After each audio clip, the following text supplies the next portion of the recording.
안녕하세요. 얼마 전까지 남자 잘못 만나서 마음고생 심하게 하고 산 40대 여자예요. 지금은 그 남자와 깨끗이 관계를 청산하고 솔로의 자유를 마음껏 느끼며 살고 있는데 한번 된통당한 뒤 얻은 자유라서 지금 생활이 얼마나 감사한지 모릅니다. 갈수록 혼자 사는 사람이 많아진다는데 요새 솔로 인생도 대세인가 봅니다. 이곳에서 사연들 들어보면 차라리 혼자 살고 말지 싶은 얘기들 많잖아요. 제가 겪은 일도 결국엔 그 얘기예요.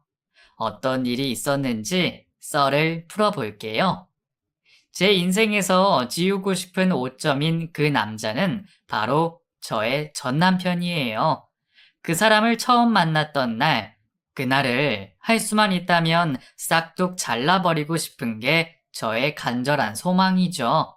그때는 지금 이렇게 될 줄은 꿈에도 모르고 저보다 5살이나 어린 남자가 좋다고 달려드니 거기에 정신을 못 차리고 결혼까지 하게 돼버렸죠. 애초에 저는 20대부터 친구들에게 결혼 안 하고 혼자 살 거라고 그렇게 얘기하고 살았거든요. 저희 부모님도 이혼을 하셨고 그 이혼의 결정적인 원인이 되었던 게 아버지의 외도였기에 평생을 참고 사느니 차라리 결혼 안 하고 혼자 살리라 그렇게 맘먹고 있었죠.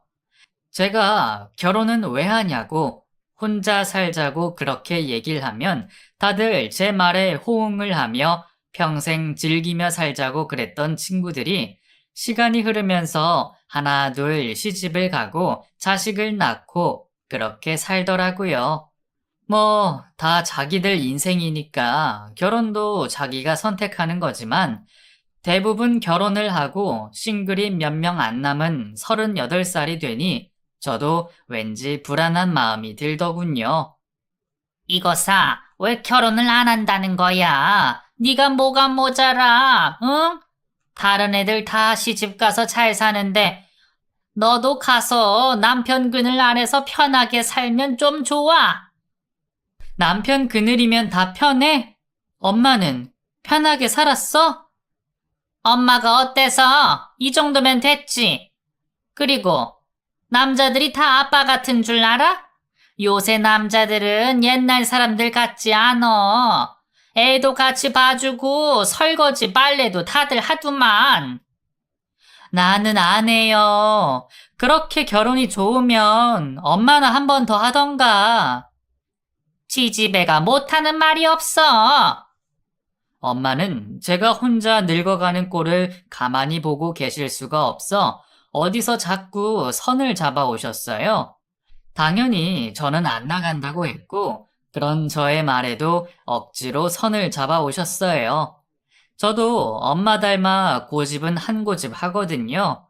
3번을 연속으로 펑크 냈더니 다시는 약속을 안 잡아 오시더라고요.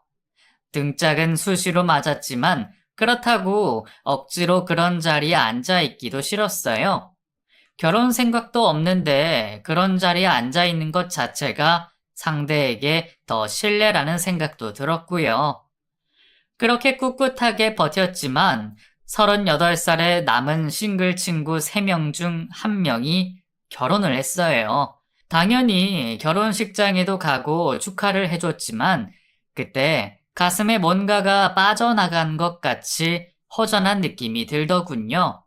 그리고 불안한 마음도 들었어요. 다들 저랑 같이 평생 혼자 살 거라고 해놓고 시집은 왜 또 그리 잘들 가는지. 결혼식장에 남편 팔짱 끼고 오고 걔 중엔 아이 하나 둘은 데리고 다니면서 정신은 없어 보였지만 반대로 얼굴은 또 편안해 보이더군요.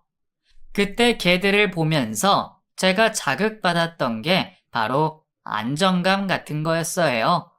몸이 바빠도 마음은 편안해 보이는 그런 모습이요. 그때 그런 차이를 느끼게 되자 문득 외면하고 있었던 불안한 마음이 고개를 치켜들더라고요. 부모님을 보면서 결혼 같은 거 안 할 거라고 했는데 혹시나 나이 들어서 후회가 되면 어떡하지? 그때 가서 후회되면 돌이키지도 못하는데 어떡하지? 이런 걱정들이 생기기 시작하자 결혼에 대한 생각이 조금 바뀌기 시작했어요. 그렇게 마음이 흔들리고 있을 때쯤 문제의 남자를 만나게 됩니다. 만나지 않았다면 더없이 좋았을 그 사람을 처음 만난 곳은 친구들과 정기적으로 가지는 모임이었어요. 친목 모임이었는데 한 친구가 괜찮은 동생이 있다고 동행을 했고 그렇게 나온 사람이 그 사람이었죠. 빈자리에 앉다 보니 저와 마주보고 앉게 되었는데 얘기도 나누고 술도 먹으면서 재밌는 시간을 보냈죠. 누나, 진짜 38살이에요? 나이 얘기 자꾸 하지 말라니까. 에이, 어때서 그래요? 근데 누나, 진짜 그렇게 안 보여요. 38살이 아니고 28살 같은데? 립 서비스인 거 뻔히 아는데도 어려 보인다고 말해주니 기분은 좋더라고요. 기분이 좋으니 술도 더 잘 넘어가고요. 그렇게 신나게 놀고 헤어질 시간이 되었을 때 그 사람이 저에게 연락처를 물어봤어요. 누나, 전화번호 알려주세요. 내 번호? 왜? 에이, 왜 그러세요? 누나한테 연락하려고 하죠. 밥 사주세요, 누나. 어린 걸 무기 삼아 연락처를 묻는 그가 귀엽게 보였어요. 친구들은 다들 결혼해서 놀아주지도 않는데 심심하면 같이 놀기 괜찮겠다 싶어서 연락처를 주고받았고 그 다음날부터 그 사람에게 줄기차게 연락이 오기 시작했어요. 같이 저녁을 먹거나 쉬는 날 낮에 시간이 되면 같이 차도 마시고 영화도 보고 그렇게 자주 만나면서 사이가 가까워지기 시작했어요. 그렇게 만나기 시작하고 3개월쯤 지났을 때 그 사람이 저에게 사귀자고 하더군요. 저보다 5살이나 어린 남자. 솔직히 나이 차가 부담이 됐어요. 그에게 호감이 없는 건 아니었지만 나이 차를 생각하지 않을 수가 없잖아요. 너랑 나 몇 살 차이 나는지 알아? 알죠. 왜 몰라. 5살. 그런데 우리 둘이 사귀자고? 남자 여자 만나는데 나이 차가 무슨 상관이야. 그 사람은 나이 따위 신경 안 쓴다며 그런 거 상관없다고 하면서 밀어붙이기 시작했어요. 처음부터 누나가 아니라 여자로 봤다면서 꼭 나랑 사귀겠다고 하는데 저도 여자인지라 그런 모습에 은근 마음이 끌리는 거였죠. 제가 계속 우물쭈물하자 그가 오늘부터 우리 연인이다 못을 박았고 그렇게 저는 끌려갔어요. 그 사람이 저보다 나이가 어리긴 했지만 성향이 좀 강성 있었거든요. 그래서 둘 사이의 주도권은 거의 그 사람이 잡고 있었죠. 데이트를 할 장소를 고른다거나 식당의 메뉴를 고르는 것들을 제 취향에 맞춰서 참 잘 준비했어요. 살다 보면 점점 귀차니즘이 되잖아요. 저에게 일일이 물어보지 않았지만 그를 따라가는 곳은 어디든 제 마음에 쏙 들었죠. 연하랑 사귀면 징징거릴까봐 걱정도 했던 저는 그와의 연애가 너무나 마음에 들었고 그 중에서 어리다고 저에게 의지하려고 하지 않는 점이 아주 마음에 들었어요. 그렇게 그와 잘 만나고 있는데 만난 지 3개월쯤 지났을까 저에게 결혼을 하자고 하더군요. 뭐? 결혼? 응, 우리 결혼하자. 뭐야, 농담하지 마. 농담 아니고 진심이야, 나. 나도 오래 생각해보고 말하는 거야. 솔직히 나도 연애 몇 번 해봤는데 한 번도 결혼까지 생각해본 사람이 없거든. 그런데 누나는 내가 책임지고 싶어. 그러니까 나랑 결혼해. 우리 이제 겨우 6개월 얼굴 본 사이야. 알아? 결혼이 뭐 장난도 아니고 이렇게 갑자기? 대체 이 사람이 왜 이러나 싶더군요. 겨우 3개월 사귀고 결혼하자니. 게다가 내가 자기보다 5살이나 많다는 걸 의식하지 못하는 건지 너무 당황스러웠어요.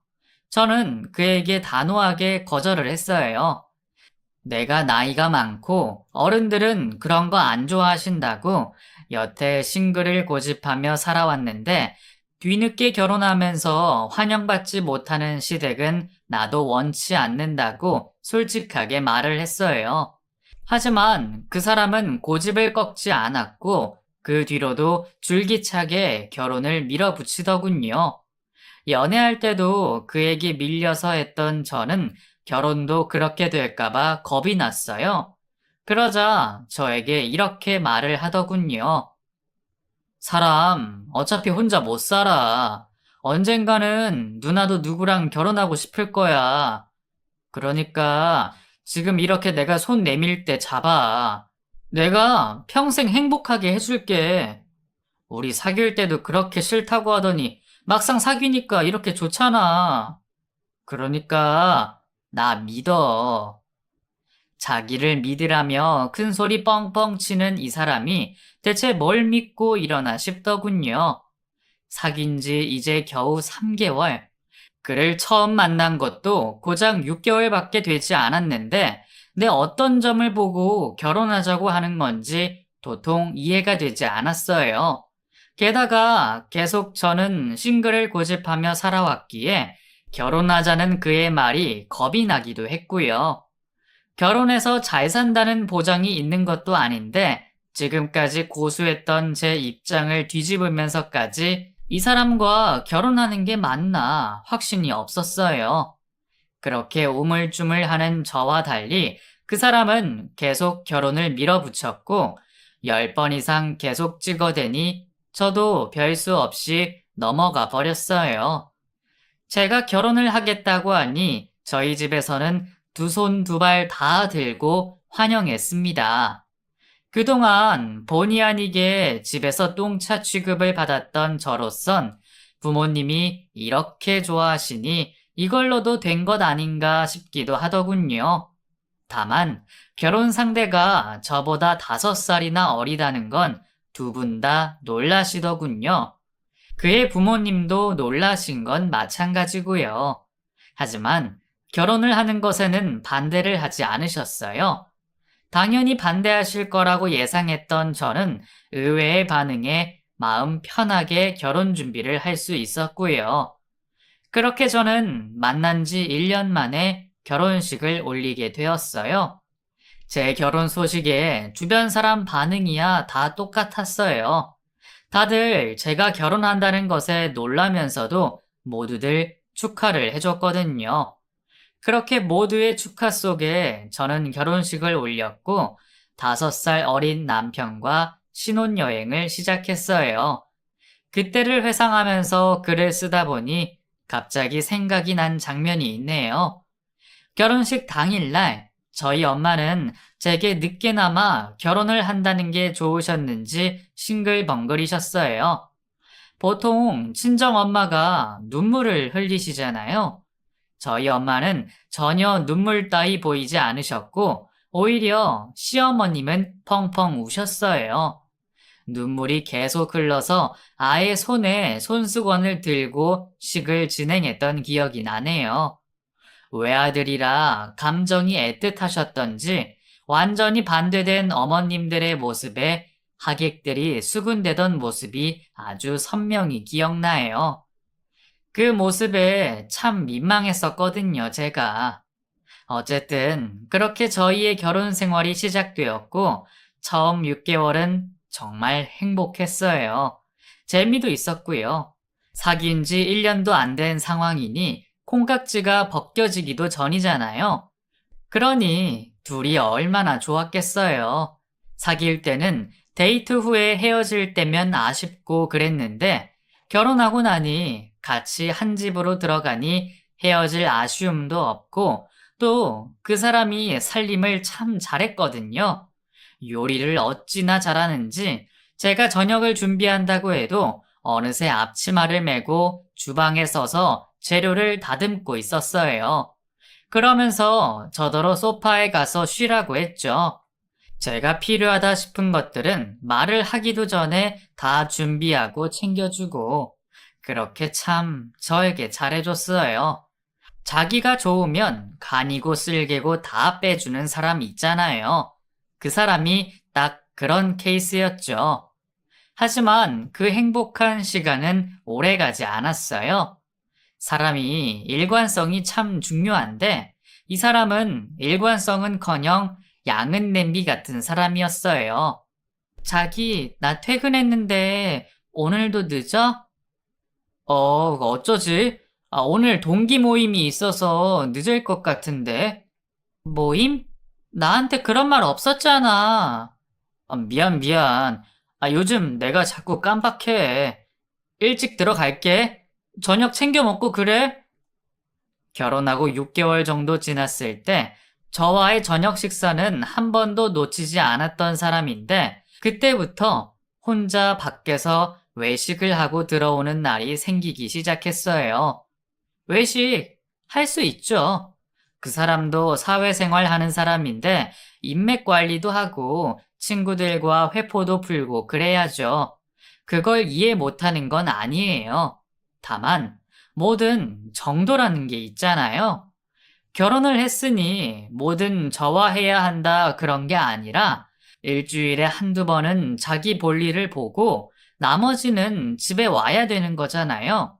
물론 처음에는 일주일에 한두 번 늦게 집에 들어오고는 했는데 문제는 점점 그 횟수가 늘어난다는 거였어요. 일주일에 이틀이었던 횟수가 나중에는 5번, 6번을 늦게 들어왔으니까요. 주중에 이틀 빼고는 저녁을 저 혼자 먹는데 어느 와이프가 좋다고 하겠냐는 거예요.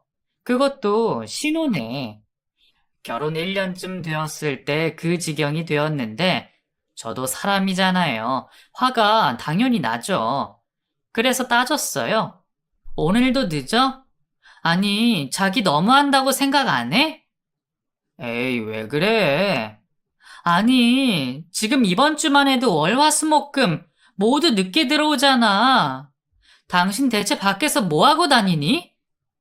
뭐 하긴, 그냥 친구들이랑 저녁 먹고 당구 치고 PC방에서 게임 한 판 하고 그러고 오지. 게임? 하, 그렇게 게임하고 싶으면 집에 와서 나랑 해. 저는 컴퓨터랑 별로 안 친하거든요.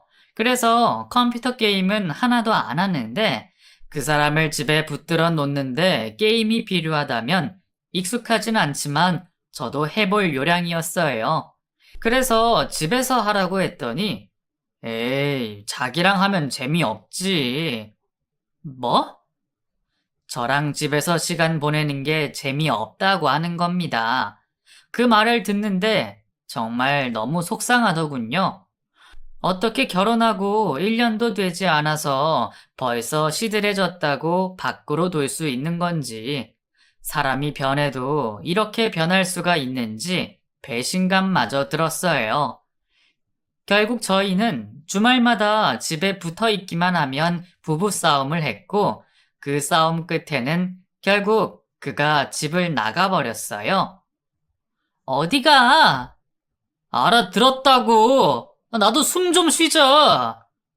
그러면서 문을 쾅 닫고 나가버리는데 숨 좀 쉬자는 멘트에 저는 또 혼자 돌아버리는 거죠.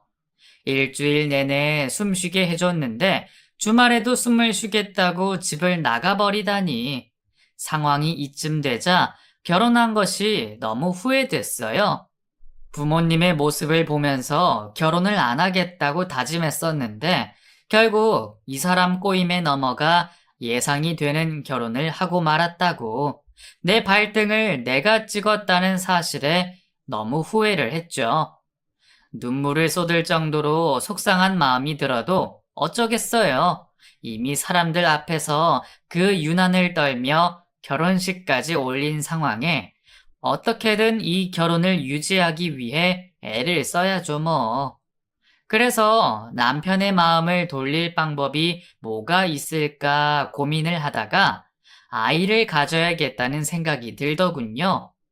결혼을 했으니 자식을 낳는 건 당연한 거고, 우리 둘의 사이가 시들해졌다면 아이를 낳아서 관계를 다시 이어붙여야겠다 싶었어요.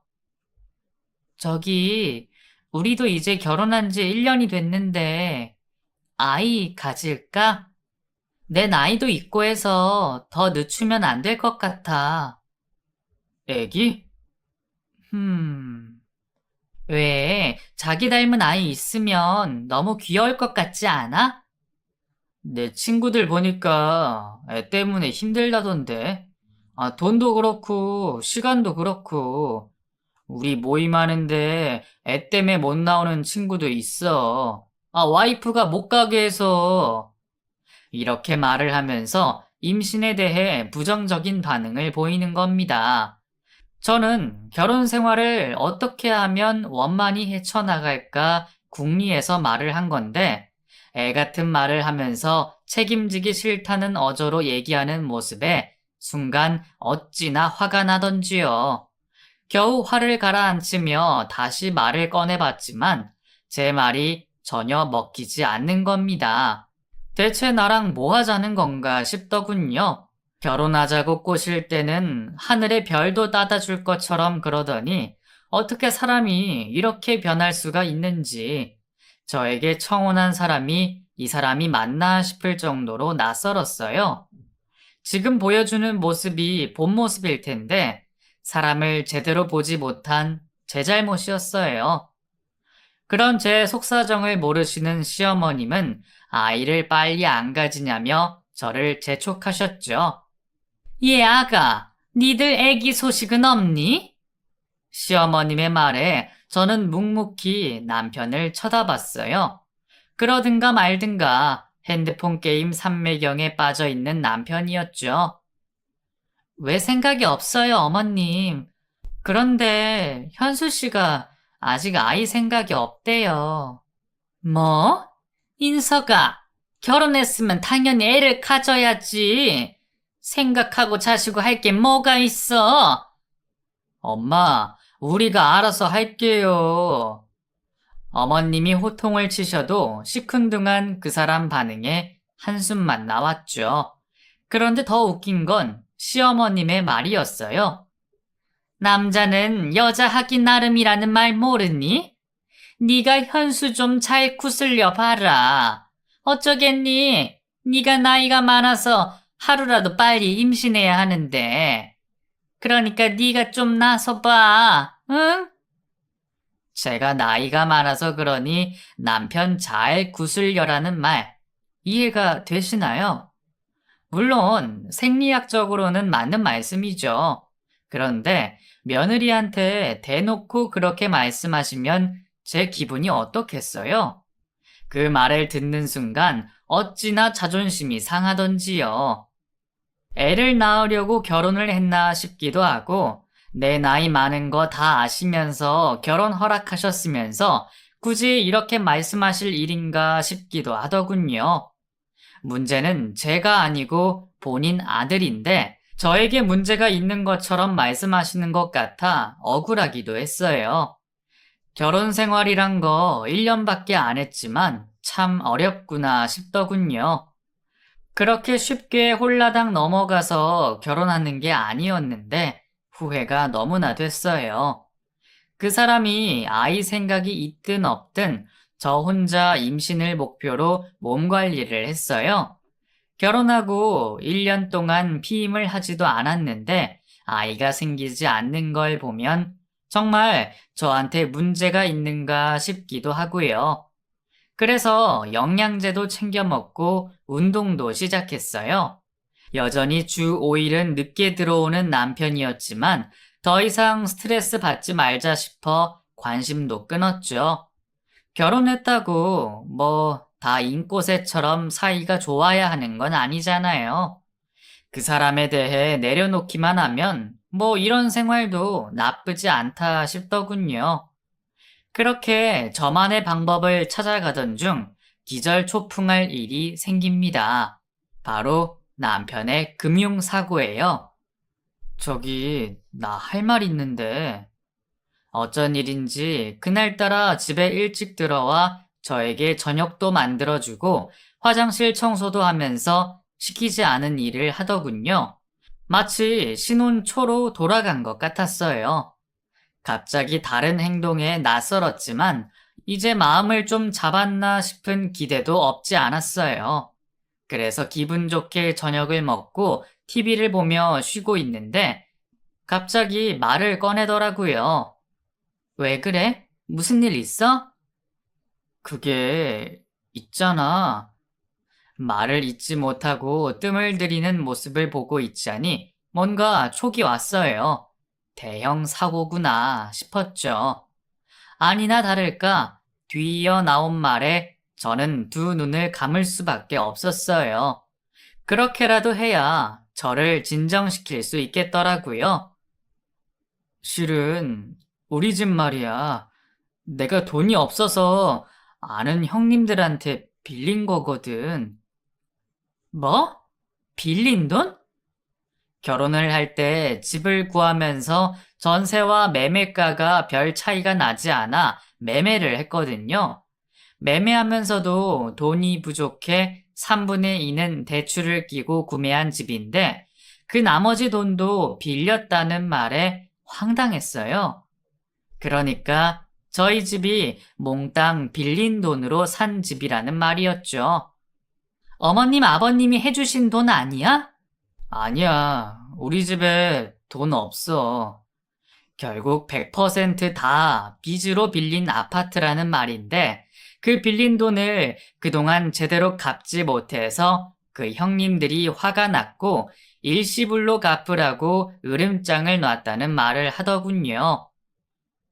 그래서 말인데 당신 카페 그거 처분해서 막으면 안 될까? 카페? 무슨 카페? 그 형님들이 무서운 사람들이라 돈을 바로 갚아야 한다면서 저더러 제가 가진 카페를 팔자고 하는 남편. 저는 그게 무슨 말인지 이해가 되지 않았어요. 제가 일하는 곳이 카페는 맞는데 친구의 카페를 제가 맡아 운영만 하는 거였거든요. 말하자면 월급 사장인 거죠.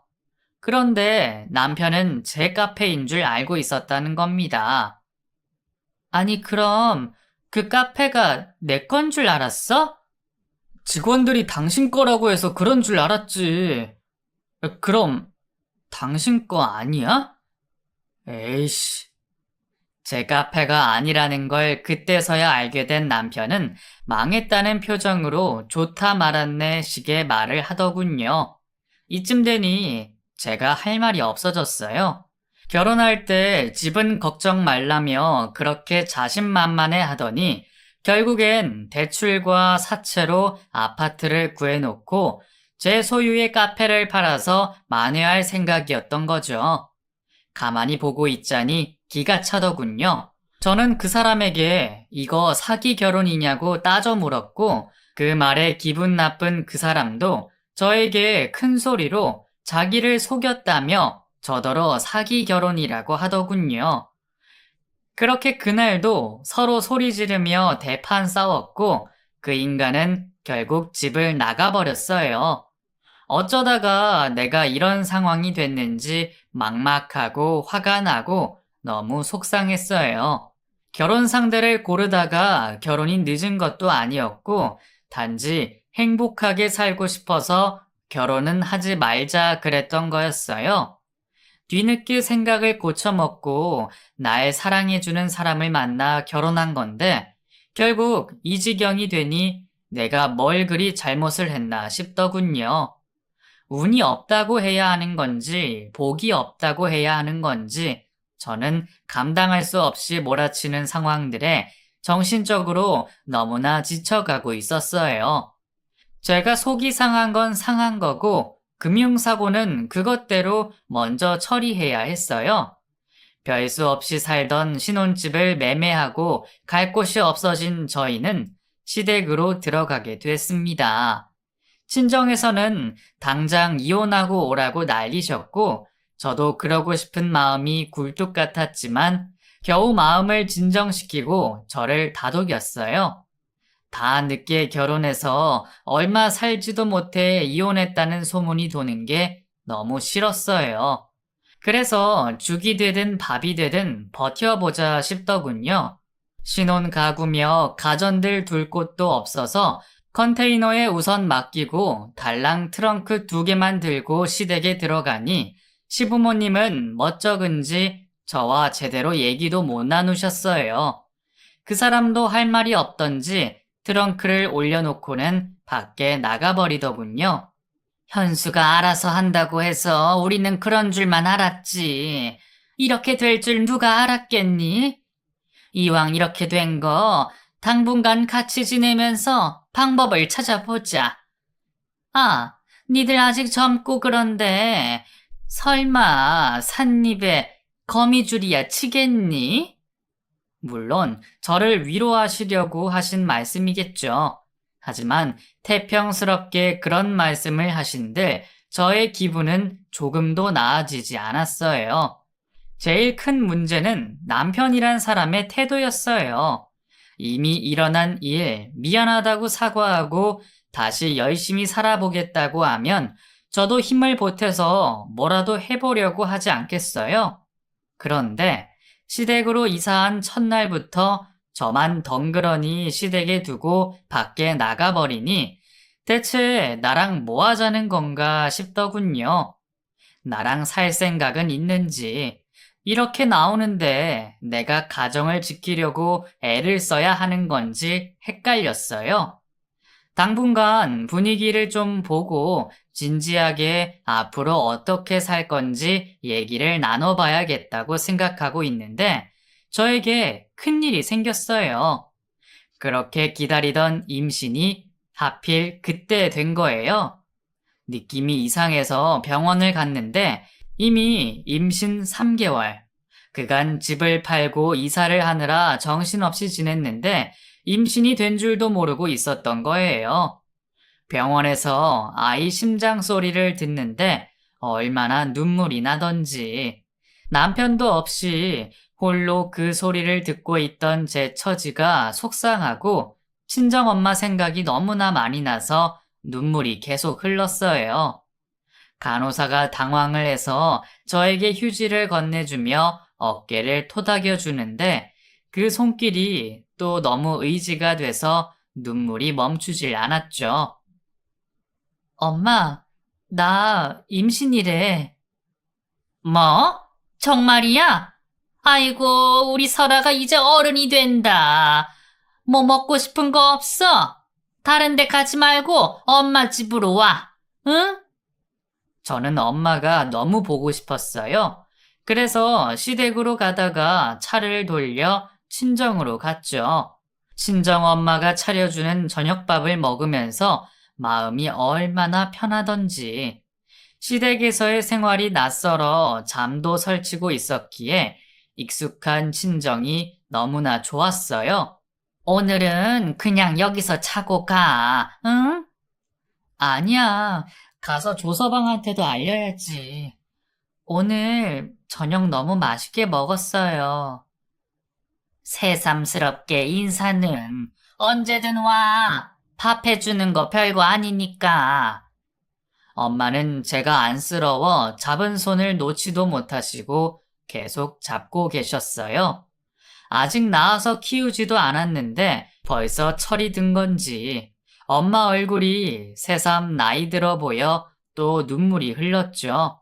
엄마랑 그렇게 한참 눈물을 글썽이다가 겨우 시댁으로 갔어요.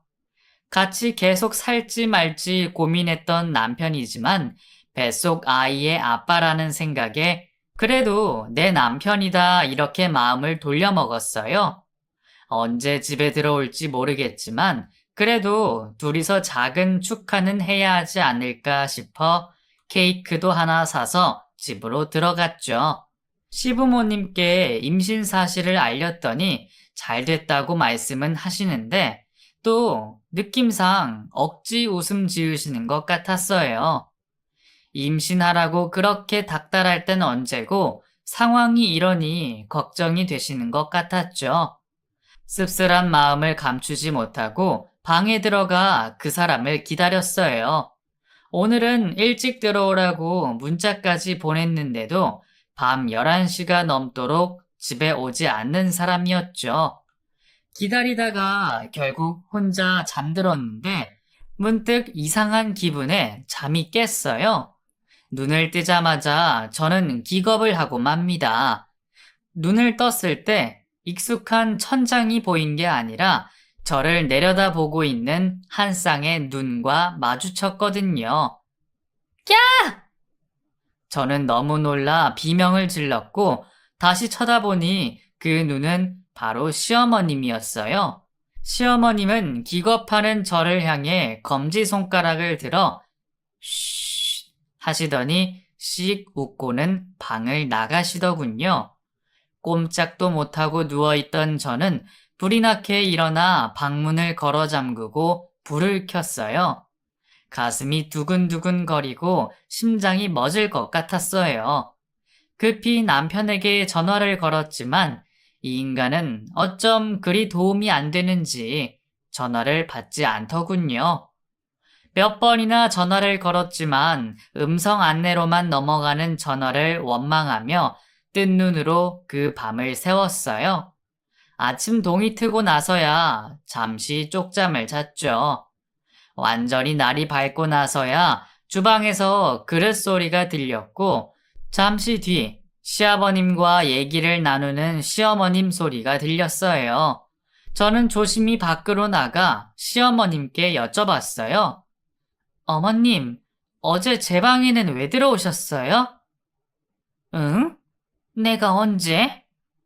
시어머님은 전혀 금시초문이라는 표정을 지으셨고 시아버님도 어젯밤 소동은 모르시는 눈치셨어요.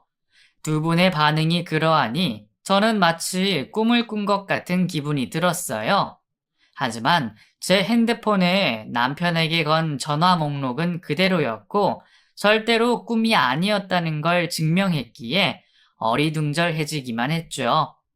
전날 남편은 외박을 했고 저는 밖에서 그를 만났어요. 그리고 간밤에 있었던 일을 얘기했죠.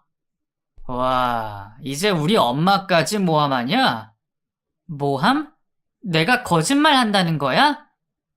아니, 말이 안 되잖아. 우리 엄마가 자고 있는 네 얼굴이 보고 싶어서 그러셨겠어? 아님, 우리 엄마가 몽유병 환자라는 거야? 내가 여태 살면서 우리 엄마가 밤에 그러고 다니는 건 한 번도 본 적이 없는데. 남편은 제 말을 믿지 않았어요. 저만 억울한 상황이었죠. 오히려 제가 시어머님을 모함한다는 식의 반응이라 제 속만 답답했습니다. 결국 그 건은 그냥 넘어가고 저는 중요한 임신건에 대해 얘기를 했어요.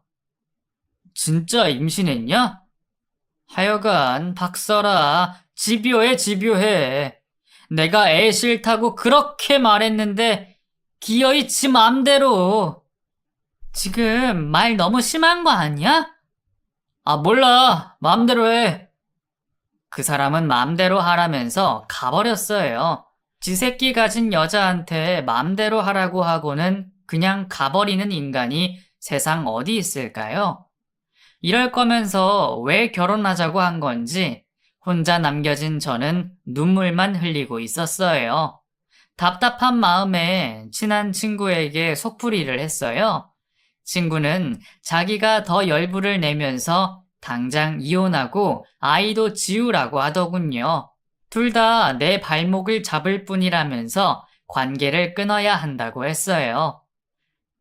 친구가 무슨 생각으로 그런 말을 했는지 알지만 아이를 포기하라는 말은 도저히 듣고 있을 수가 없더군요. 결국 친구에게 더 이상 듣고 싶지 않다고 하고는 헤어진 후 집에 들어갔어요. 정신적으로 너무 힘든 하루, 지친 발걸음으로 겨우 집에 들어가니 이번에는 시어머님이 성난 표정으로 저를 기다리고 계시더군요. 너 아침에도 이상한 소리 하더니 현수한테도 그 말을 했니? 내가 밤에 네 방을 왜 들어가? 너야말로 이상한 꿈 꿔놓고 나한테 뒤집어 씌우고 그러니? 나 참. 이미 몸과 마음이 지친 저는 더 이상 다툴 힘도 없었어요.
제가 잘못 알았나 봐요.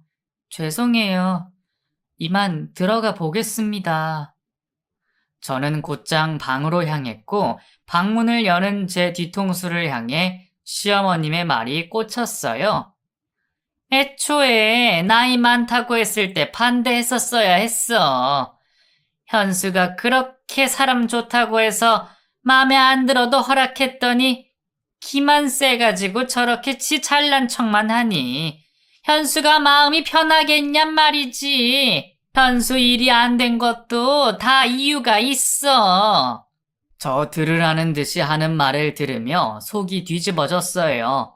당장이고 시어머님과 한바탕 뜨고 집을 나가고 싶었지만 하루가 너무 힘들었던 저는 걸을 힘도 없었죠.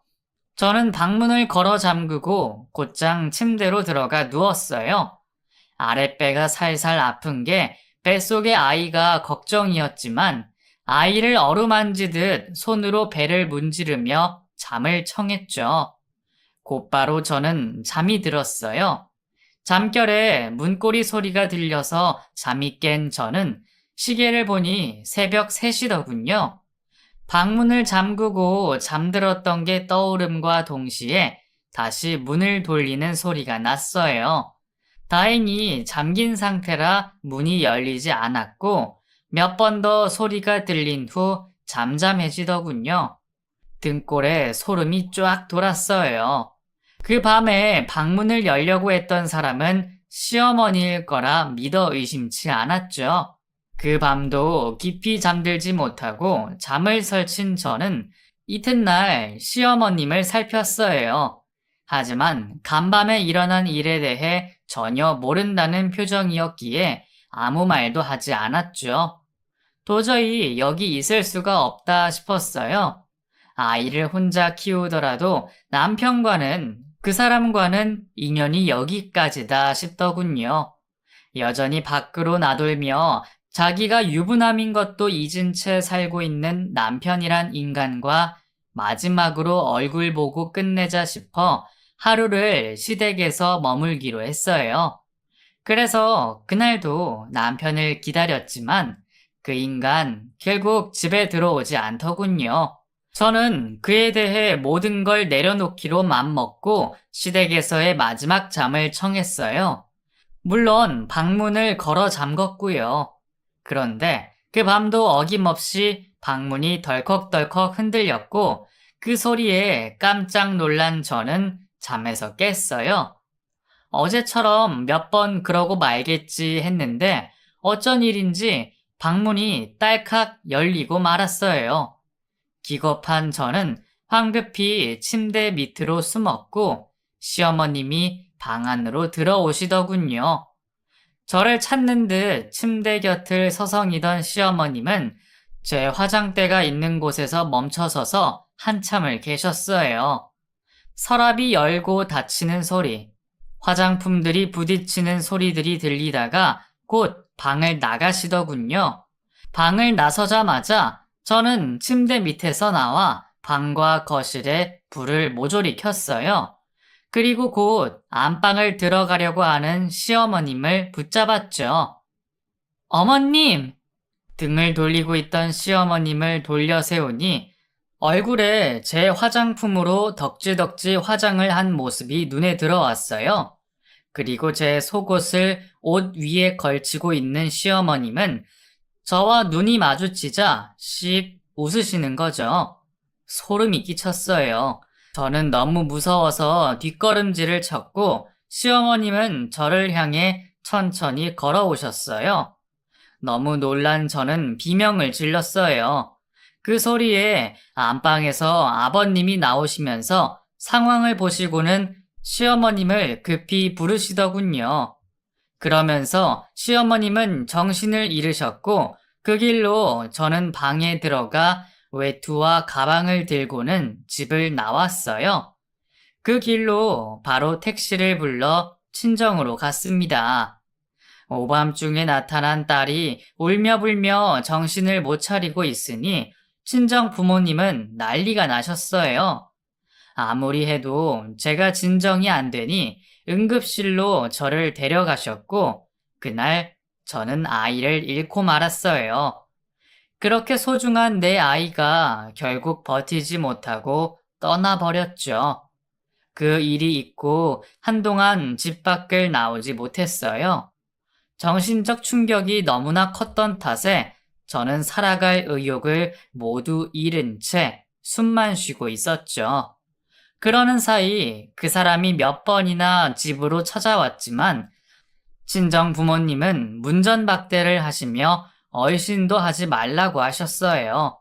그런데도 계속 찾아와서는 저를 불러대더군요. 미안하다면서 다시 시작하자며 자기가 너무 늦게 깨달았다는 둥 구구절절하게 말을 했지만 저는 대답을 일체 하지 않았어요. 오히려 부모님이 던진 물벼락, 소금벼락만 맞으며 돌아갔죠. 6개월 정도 지나 겨우 정신력을 회복한 저는 그와 카페에서 다시 만났어요. 그는 제 앞에서 무릎을 꿇고는 미안하다며 용서를 구하더군요. 내가 미안해, 설아야. 우리 집 일도, 우리 아기 일도 모두 내 잘못이야. 나도 잘 살고 싶은데 내 맘대로 안 되니까 그래서 방황했어. 그런데 이제 나 정신 차렸어. 나는 너 없으면 안 되는 인간이야. 그러니까 우리 다 잊고 다시 시작하자, 응? 저는 대답 없이 무심하게 쳐다보기만 했어요. 그런 저를 안달이 난 듯이 붙잡으며 말을 계속하더군요. 우리 엄마 말이야. 알고 봤더니 선망증이더라고. 별 희한한 병이 다 있어. 그래서 그때 잠깐 이상한 행동을 하신 거야. 네 말이 모두 사실이었는데 내가 믿지도 않고 정말 미안해. 응? 한 번만 더 기회 줘. 여기서 누나까지 나 버리면 나 진짜 바닥 인생 될 것 같아. 저는 제 손을 잡고 있는 그 인간 손을 뿌리쳤어요. 그리고 거침없이 그 인간 따귀를 날렸죠. 짝! 하는 소리가 어찌나 경쾌하게 나던지 묵은 체증이 가라앉는 것 같더군요. 다시 시작하자는 말이 나오냐? 네가 나한테 어떻게 했는데 이 씹어먹어도 시원찮을 인간아. 다시는 내 앞에 나타나지 마. 그땐 내가 어떻게 나갈지 나도 모르니까. 알겠니? 그렇게 저는 그 인간과 관계를 정리했습니다. 제가 당한 일에 비하면 한참이나 부족한 복수였지만 그렇게라도 인연이 끊어진 것만으로도 다행이다 생각했어요. 뒤에 들리는 소리를 들어보니 결국엔 지 부모 사는 아파트까지 다 팔아먹고 월세방을 전전한다는 소리가 들리더라고요. 애초에 싹수가 노란 그런 사람이었어요. 그렇게라도 인연이 끊어졌으니 그것만으로도 너무 다행인 일이었죠. 요즘 저는 너무 편안하고 자유로워요. 결혼을 하고 잠시 안락한 삶을 꿈꿨지만 저에게 있어 결혼은 지옥과 같은 곳이었기에 지금은 그 지옥을 잘 빠져나와서 얼마나 행복한지 몰라요. 제가 하는 일이 새삼 너무나 재미있고 배우고 싶은 것도 마음껏 배우고 하고 싶었던 여행도 하면서 싱글 생활을 아주 제대로 즐기고 있죠. 결국 오래 못 버티고 이혼했다고 남들 입에 오르내렸지만 그뿐이에요. 시간이 지나니 자연스레 사람들의 관심에서 멀어졌고 곧 잊혀지더군요. 다 시간이 해결을 해줬어요. 부모님도 저에게 더 이상 결혼 얘기를 하지 않으셔요. 그 일을 계기로 부모님과 오히려 함께하는 시간이 늘었고 사이가 더 돈독해져서 너무 좋아요. 지금 제 생활이 더할 나위 없이 딱 좋습니다. 제 이야기는 여기까지예요. 끝까지 들어주셔서 감사합니다.